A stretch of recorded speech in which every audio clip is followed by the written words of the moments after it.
जिस चूर में मंत्री जी आप कर रहे हो, वो तो मैं 2003 में ही बन जाता मंत्री जी। पाले बदलता, मंत्री जी रहता परमानेंट 5 बार। और पटको इसको साइड में, गाड़ी के आगे आ गया था। अरे बोले इन्होंने हराया, इन्होंने हराया। मैंने कहा यार मेरे भाई है, इनके चेहरे हैं, ये जिसको बताएंगे उसको चुनाव लड़ा दूंगा हर जगह से, कहने की आवश्यकता नहीं। मैं कोई सर्वे में विश्वास नहीं रखता।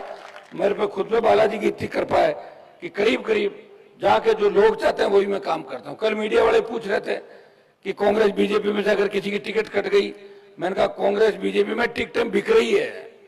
अगर टिकटें बिक गई, बेच दी, और मजबूत किसान या मजबूत दलित कोई नेता होंगे, उनको टिकटें नहीं मिली, तो मैं लोकल इलाके के लोगों को पूछ के उनको टिकट देने पे विचार कर सकता हूं। लेकिन पूछूंगा किसको? इलाके के लोगों को। अगर वो लेके आ जाए 100-200, ऐसा इसको लड़ा दूंगा। मुझे तो वोट मांगना है। मुझे व्यवस्था परिवर्तन का जो बिगुल राजस्थान के अंदर बजाया, व्यवस्था परिवर्तन सत्ता के संकल्प के बिना नहीं हो सकता। इसलिए हमने इसको नाम दिया है सत्ता संकल्प व्यवस्था परिवर्तन। सत्ता का संकल्प लेके चलेंगे, ज्यादा से ज्यादा विधायक बने राष्ट्रीय लोकतांत्रिक पार्टी के, तब जाके व्यवस्था बदलेगी, तब ये व्यवस्था बदलेगी।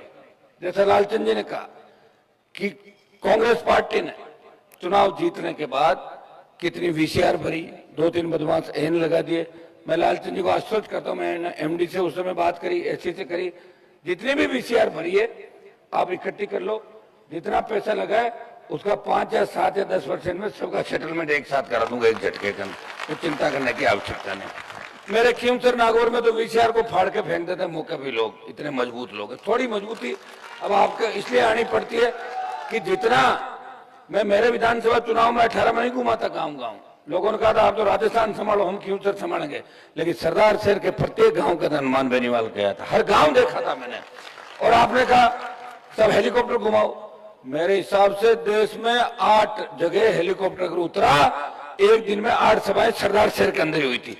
और मैं इसमें आपका धन्यवाद दूंगा कि 10 मिनट हेलीकॉप्टर उड़ता, नीचे सभा। आपने भी हर सभा में 5,000, 10,000, 15,000 लोगों की उपस्थिति दर्ज कराई। इतना बढ़िया मैनेजमेंट और इतनी ताकत के साथ लगे, इतनी समझदारी के साथ बढ़े कि हेलीकॉप्टर के साथ साथ आप भी जा रहे थे कि हमें सत्ता पे आरएलपी को जिता के लाना। कुछ कमियां रही, सरकार ने सत्ता का दुरुपयोग किया। और भंवरलाल जी के स्वर्गवास के तुरंत बाद चुनाव हो गए। अगर चुनाव 4 महीने बाद होते हैं तो सहानुभूति की लहर नहीं चलती। हर जगह रोने धोने से लोगों को दया आ गई, अरे छोटे छोटे दे दो इनको, बहुत दयालु होते हैं। यहाँ भी लोगों ने दया, कई लोगों ने कहा इनको सीट दे रहे कि 5 साल इनके परिवार को ही दे दो। तो दिलेर लोग हैं यहाँ के। हर किसान आंदोलन का नेतृत्व तो यहाँ के लोगों ने किया। हम तो बहुत मजबूत थे पहले, लेकिन धीरे धीरे कमजोर पड़ते जा रहे हैं। आपके यहाँ उल्टा है, यहाँ पहले मजबूती थी, अब कमजोरी आ रही है।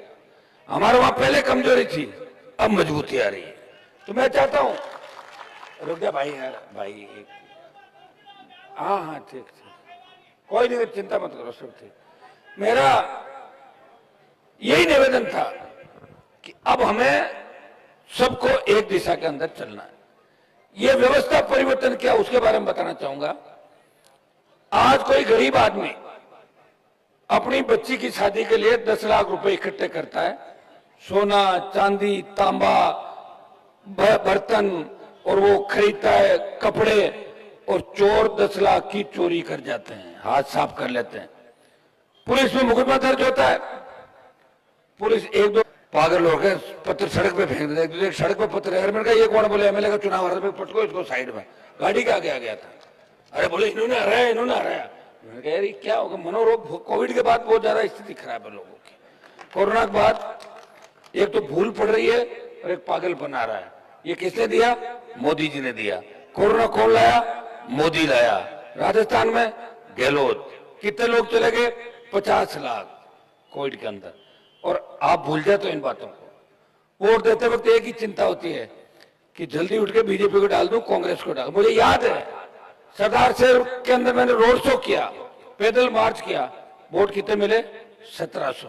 क्या मैं 1700 जैसा आदमी हूं? बताओ मुझे। एक आदमी इस प्रदेश के लिए लड़ाई लड़ रहा है, वो सर्व समाज की लड़ाई लड़ रहा है। उसके घर के दरवाजे सब जातियों के लिए खुले हैं। उसके घर पे कोई रोता हुआ आता है, वो हंसता हुआ घर से जाता है, वो रोता हुआ नहीं जाता वहां। इसलिए आपको इन चीजों की चिंता करनी होगी। आजादी के 75 साल बाद भी अगर अपन नहीं संभलेंगे, सुधरेंगे तो कैसे काम चलेगा? सड़क पर टोल दे रहे हो, बिजली की वीसीआर भरी जा रही है, जिस तरह झूलते तार है सरदार सिंह के, ये राजस्थान के अंदर कौन ठीक करेगा बताओ? रथ ले तो आए यहां तक, लेकिन नंगे तारों के पास से रथ गुजरा, बड़ा हादसा नहीं हो जाए, चिंता थी, एक एक कदम आगे बढ़ रहा था। एक मिनट रुको भाई, ये 40 साल का नहीं 70 साल का विकास है, लेकिन इस विकास को कैसे ठीक करोगे? ये वोट की ताकत जो आपको दी है, इस वोट को जातिवाद के अंदर मत घोलो, इस वोट को चिन्ह के साथ मत दो, कोई नहीं पूछेगा, चिन्ह के साथ वोट डालते रहो। अंग्रेजों का जब राज था, लड़ाई कुछ लोगों ने लड़ी थी और मजे देश पूरे ने लिए थे। भगत सिंह कितने घरों में हुए थे क्या? बहुत कम लोगों के अंदर लड़ाई। हाँ, यह एक चीज है, लोग कह रहे भगत सिंह होना चाहिए, कहाँ होना चाहिए? बोले पड़ोस के घर में, ताकि वो खत्म, समर्पित कर दी। जिस चूरू में मंत्री जी आप कर रहे हो, वो तो मैं 2003 में ही बन जाता मंत्री जी, पाले बदलता, मंत्री जी रहता परमानेंट 5 बार। दिल्ली में जब देश का किसान तकलीफ में था, उत्तर भारत के अंदर हरियाणा, यूपी, दिल्ली के किसानों ने कहा, हनुमान जी हमारे नेताओं के जंग लग गई, आप किसान के बेटे हो, हमेशा हरियाणा यूपी के किसानों ने नेतृत्व किया, हम उम्मीद करते हैं आपसे, मोदी को छोड़ो, हमारे साथ आओ। भाइयों, मोदी की सत्ता को ठोकर मार के 70 दिन सड़क पे कोई बैठा, वो नागौर का सांसद था, वो चूरू का सांसद नहीं था, वो सीकर का सांसद नहीं था। आप कब उठोगे?